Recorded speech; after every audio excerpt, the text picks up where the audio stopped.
মাননীয় মন্ত্রী, বাইরে কত লোক কত কথা বলে। আপনি সংসদের আলোচনার মধ্যে, সংসদ সদস্যদের বক্তব্যের মধ্যে আপনার বক্তব্য সীমাবদ্ধ রাখেন। বাইরের কথা শোনার প্রয়োজন জাতীয় সংসদে এখন নাই। আইনমন্ত্রী, এই সম্পর্কে তো কেউ আপত্তিও দেয় নেই। আপনি যে সর্বশেষ যে কথাটি বললেন, কোনো আপত্তি তো এই সংসদে কারো কাছ থেকে শুনি নেই আমরা। আপনি কিছু বলবেন?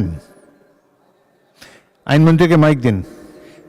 বাইরে গুমের বিচার করার ব্যাপারে এই সরকারের সদিচ্ছাকে অনেকে প্রশ্ন তোলার চেষ্টা করেছেন, সেই কারণে এই বিলটাকে আমরা উপস্থাপনের আগে আপনার সামনে ক্লিয়ার করলাম যে আমরা গুমের বিচার ব্যাপারে কতটা কমিটেড।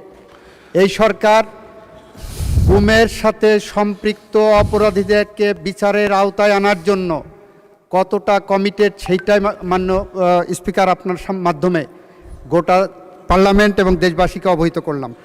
মাননীয় মন্ত্রী, বাইরে কত লোক কত কথা বলে। আপনি সংসদের মধ্যে ধন্যবাদ। আপনি সংসদের আলোচনার মধ্যে, সংসদ সদস্যদের বক্তব্যের মধ্যে আপনার বক্তব্য সীমাবদ্ধ রাখেন। বাইরের কথা শোনার প্রয়োজন জাতীয় সংসদে এখন নাই। এখানে আইন অনুযায়ী, বিধি অনুযায়ী যেটি উত্থাপিত হবে সে ব্যাপারেই আমরা কার্যক্রম গ্রহণ করব। ধন্যবাদ। এ ব্যাপারে আর বক্তব্য শোনার প্রয়োজন নেই। ধন্যবাদ।